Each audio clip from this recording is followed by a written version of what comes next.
성도 여러분 안녕하십니까? 오늘은 사도행적 35장의 주제인데 제목이 구원이 유대인에게라고 되어 있습니다. 그런데 여러분들이 사도행적 35장을 보면 사도행적마다 바울이 쓴 서신과 관계가 있습니다. 이 35장은 바울의 서신 중에서 뭐와 관계 있는 책일까요? 그냥 제목만 보면 이 책을 떠올릴 수가 없는데 사도행적의 그 주석란의 그 윗부분에 보면 이 본장은 로마서에 의거한다라는 제목을 가지고 있습니다. 보통 우리가 일반적으로 알기는 로마서의 기별이 이신칭이 믿음으로 말미암는 의에 관한 기별이라고 통칭적으로 알고 있고 또 많은 목사님들이 그렇게 가르치고 있습니다. 그런데 사도행적의 기록자인 화인 여사는 그 이외에 이 기별이 유대인을 향한 하나님의 특별한 기별을 로마서에 담고 있다라고 얘기를 합니다. 그래서 말씀을 준비하면서 제가 많은 것을 깨닫고 짧은 시간이지만 그것을 나누는 시간이 되어서 기쁘게 생각합니다. 불가피한 사정으로 지체는 되었지만 바울은 그토록 바라던 고린도에 다시 오게 됩니다. 그리고 고린도에서의 자신의 예전 사업이 헛되지 않았음을 눈으로 보게 됩니다. 굉장히 염려했죠. 왜냐하면 고린도의 사정이나 형편이나 이런 것들을 봤을 때 그들이 과연 어떤 모습일까? 그런데 그 모습이 이 바울의 마음에 굉장한 기쁨을 주었다는 것입니다. 고린도 신자들은 굳건한 그리스도인의 품성을 개발하였다.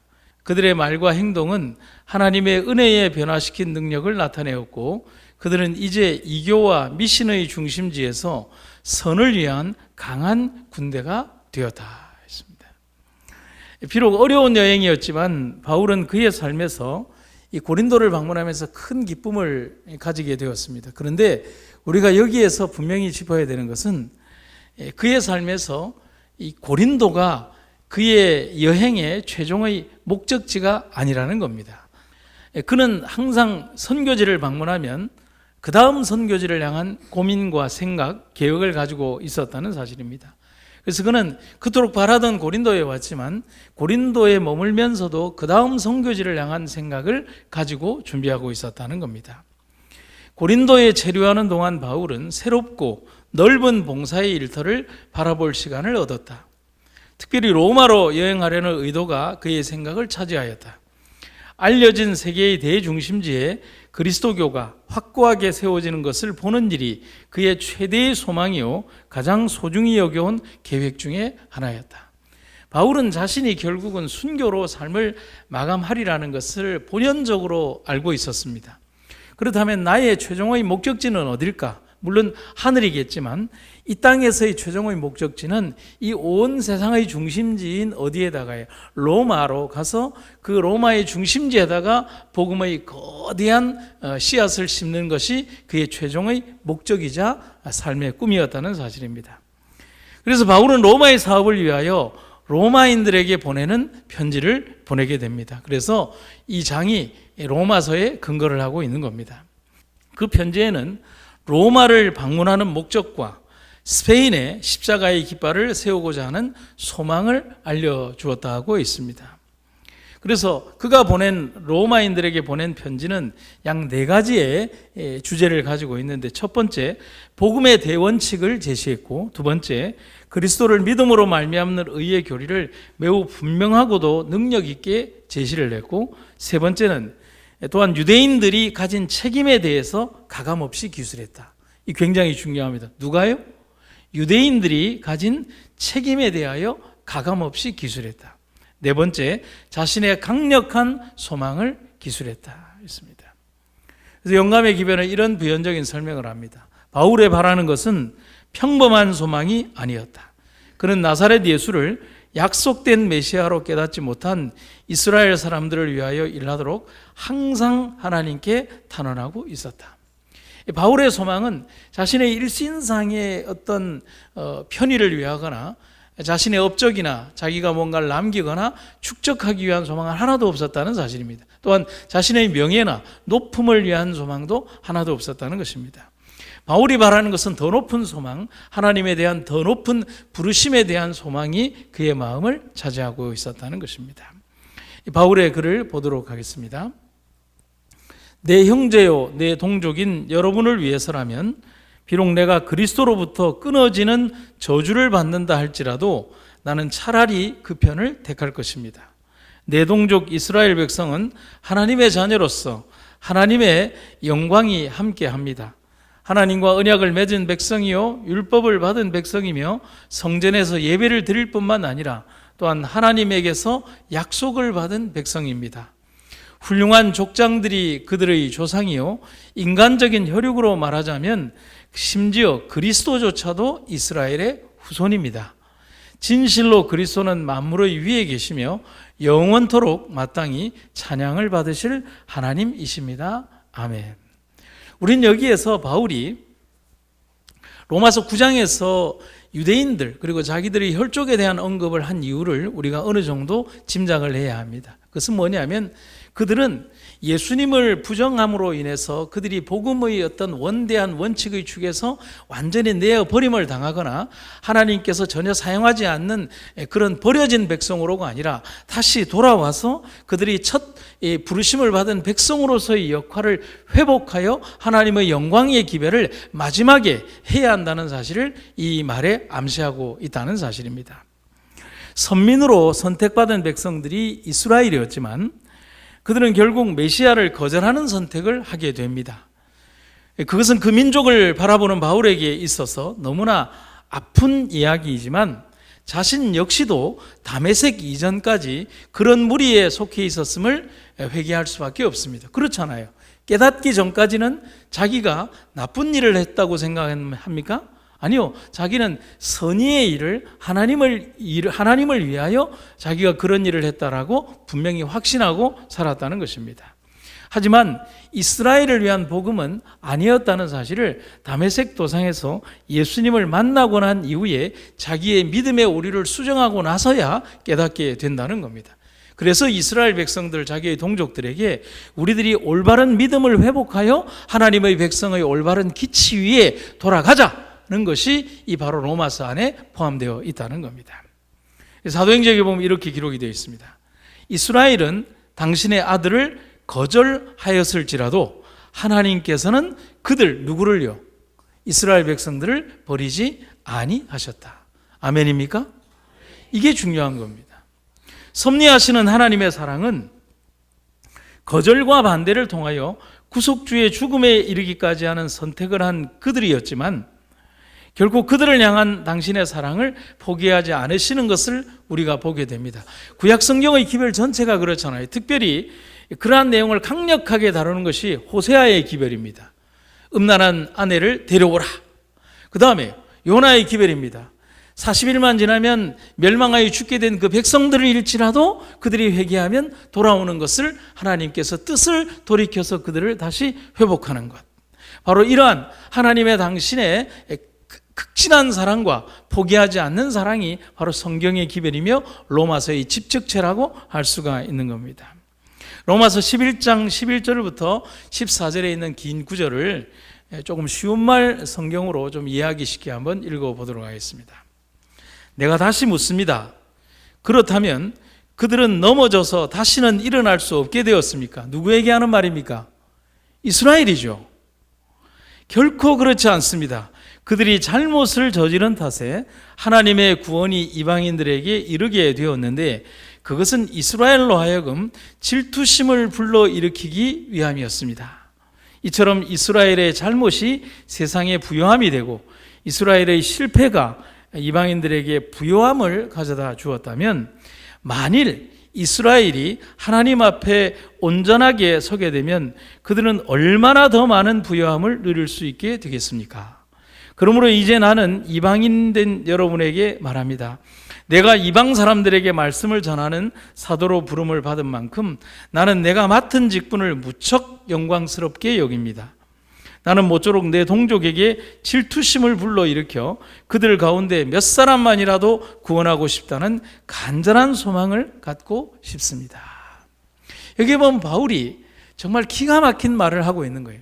이스라엘의 불순종과 이스라엘의 범죄함 속에서도 우리의 많은 백성들이 이토록 많은 축복을 받았다면, 그들이 만약에 하나님께 충성하는 삶을 살았다면 그 축복과 은혜가 얼마만큼 컸을까? 저는 이 구절을 가장 좋아합니다.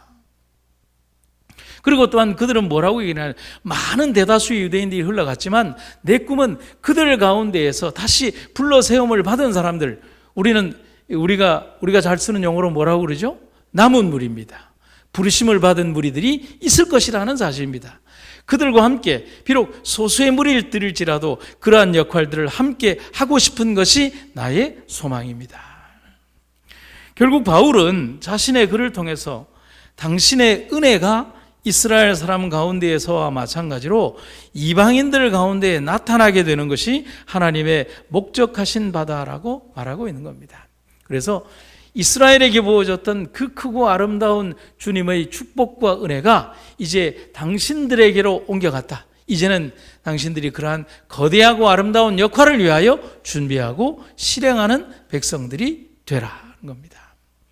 결국 하나님의 기별을 받은 사람들은 첫 번째 사명을 받은 유대인들 가운데에서 남은 무리들이었고, 이방인들 가운데에서 부르심을 받은 남은 무리들이 그 역할을 대신하게 될 겁니다. 그래서 등장하는 말씀이 우리가 그 유명한 로마서의 딱 기별 가운데 우리가 가장 좋아하는 접붙임의 원리입니다. 그렇죠? 바울은, 여러분, 제가 이 구절을 아주 여러 번 읽었어요. 그런데 바울의 이 기별에서 로마서의 기별을 깨닫게 되었어요. 한번 잘 보십시오. 특별히 노란색 글씨를 잘 보십니다. 바울은 이스라엘의 남은 무리를 그 가지에 얼마가 부러진 고상한 감람나무에 비유한다. 누구를 얘기하는 거예요?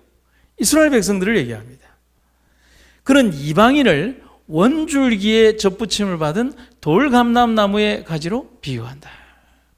그래서 우리가 볼 수 있는 것은 뭐냐면, 이스라엘 백성들은 부러진 가지, 원가지에서 부러진 가지, 이방 백성들은 돌감람나무에서 잘려진 접붙임을 해야 될 가지라고 표현을 하고 있는 겁니다. 우리는 로마서의 기별에서 실패하고 가망이 없는 이들에게 베푸시는 하나님의 원대한 계획을 봅니다. 이스라엘은 자신들에 대한 하늘의 목적을 불신하고 거절하였으므로 한 민족으로서의 그들과 하나님과의 관계를 뭐했다? 상실하였다. 그러나 하나님께서는, 여기 표현 나오죠. 하나님께서는 원줄기에서 떨어진 가지들을 이스라엘의 참줄기, 곧 저희 조상의 하나님께 충성을 유지한 남은 무리와 다시 연합할 수 있게 하셨다. 여러분, 이게 복음입니다. 아멘입니까? 복음이잖아요. 부러진 가지. 여러분, 욥기서에도 나와 있잖아요. 부러진 나무에도 뭐가 트고요? 움이 트고. 하나님께서는 비록 부러진 가지지만 그 부러진 가지를 다시 싸매셔서 하나님의 거룩한 은혜의 가지로 사용하신다는 것입니다. 그래서 바울은 분명하게 꺾인 가지, 곧 유대인들의 남은 무리에 대해서 이렇게 말씀하십니다. 그들도 믿지 아니하는데 머무르지 아니하면 접붙임을 받으리니 이는 그들을 접붙이실 능력이 하나님께 있습니다. 이거를 쉬운 말 번역으로 한번 읽어보겠습니다. 그러나 불신앙 탓에 잘려나간 그들이 자신들의 불신앙을 고집하지 않으면 하나님께서는 언제라도 그들을 다시 뭐하여 주실 것입니다? 접붙여 주실 것입니다. 하나님에게는 그런 능력이 충분히 있기 때문입니다. 이 유대인들에게 하는 얘기예요. 그리고 이방인들에게는 다음과 같이 말을 합니다. 돌감람나무인 이방인들도 참감람나무의 접붙임을 받아 새로운 본성으로 거듭날 수 있다면 원래 참감람나무 가지로 부르심을 받았던 저들은 어떠하겠냐는 것입니다. 한번 보실까요? 네가 원 돌감람나무에서 찍힘을 받고 본성을 거슬러 좋은 감람나무의 접붙임을 받았으니 원가지인 이 사람들이야 얼마나 더 자기 감람나무에게 접붙임을 받으랴. 요거를 쉬운 말 번역으로 한번 이해 쉽게 한번 읽어보겠습니다. 본래 야생 올리브나무 가지였던 여러분이 거기서 잘려져서 그 본성을 거슬러 참 올리브나무의 접붙임을 받았다면 하물며 본래의 참 올리브나무 가지들이 자신의 본래 올리브나무에 다시 접붙여진다는 것은 얼마나 더욱 쉬운 일이겠습니까? 그래서 오늘 35장의 주제가 구원이 유대인에게라고 하는 제목의 의미를 우리가 이해를 하게 되는 것입니다. 바울은 믿음으로 말미암는 의에 대한 강력한 기별을 전하면서도 이 역할들 속에서 완전히 버려지고 쓰임바 되지 않는 버려진 존재로서의 이스라엘 백성들이 아니라 그들이 원가지에서 부러지고 잘려나간 가지이지만 하나님께서는 그들 가운데에서 다시 접붙임을 하여 그들을 새롭게 사용하고 쓰시고자 하는 하나님의 원대한 사랑이 있음을 그들에게 말해주고 있다는 것입니다. 복음인 것입니다. 이같이 바울은 하나님께서는 유대인과 이방인의 마음을 어떻게 해요?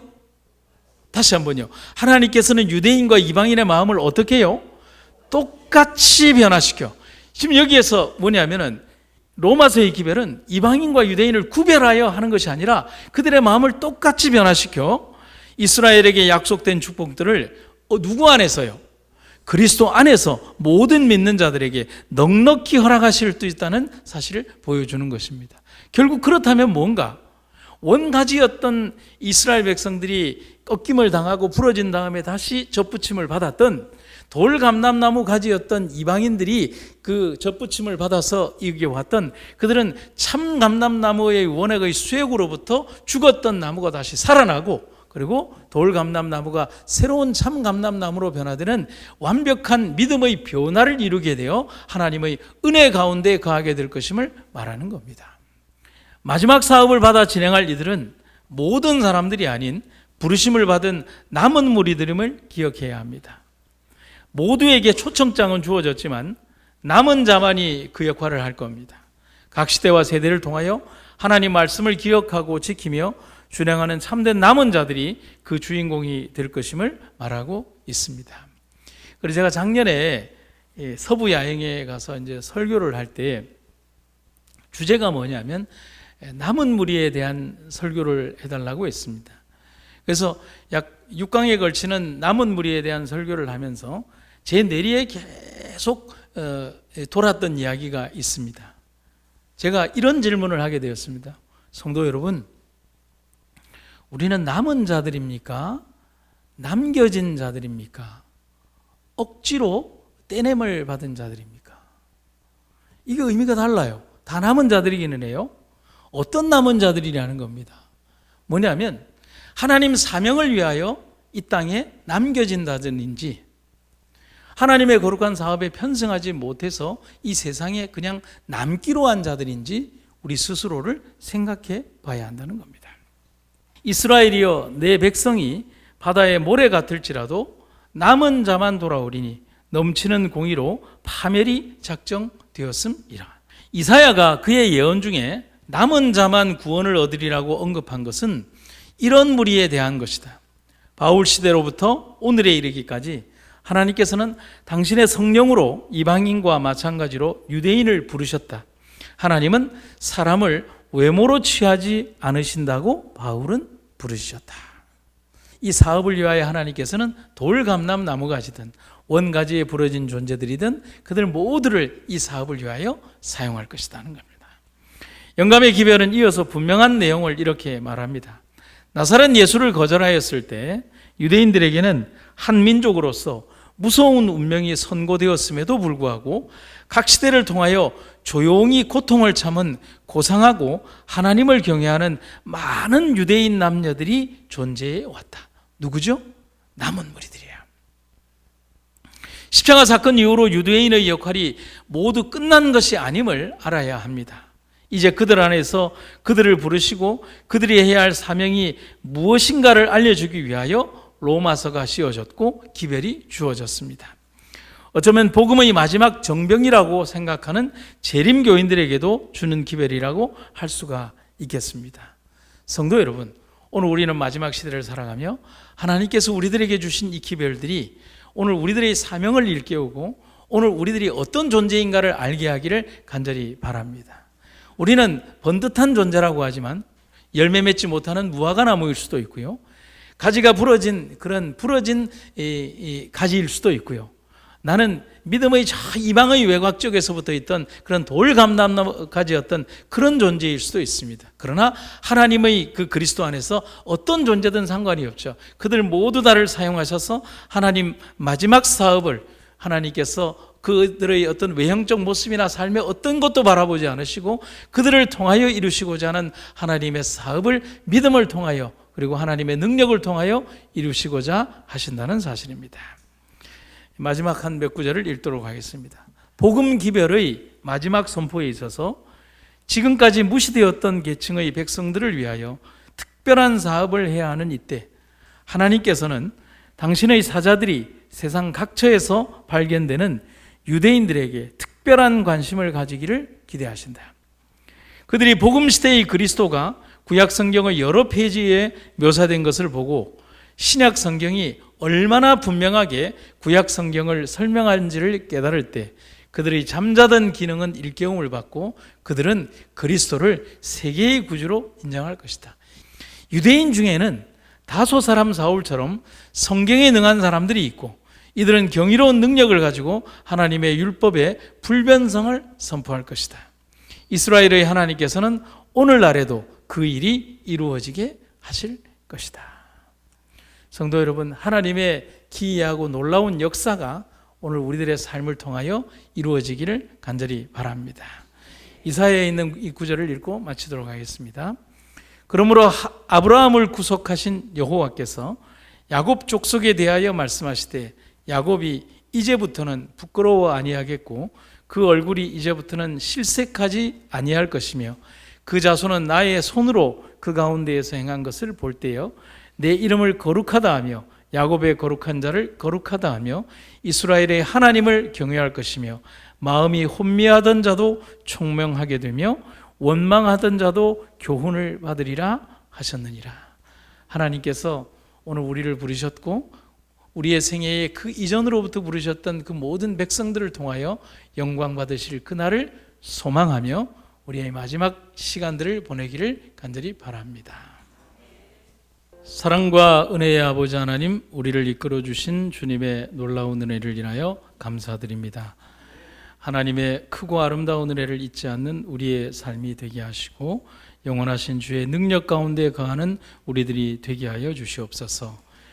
꺾여지고 잘려진 존재들이지만 하나님께서 포기하지 않으시고 참 감람나무의 젖붙임을 통하여 원대한 백성으로 다시 열매 맺게 하신 주의 놀라운 은혜를 잊지 않고 하나님 백성으로 생애하고 살아가게 하여 주시옵소서. 주의 크시고 아름다운 은혜를 감사드리며 예수님 이름으로 기도드립니다.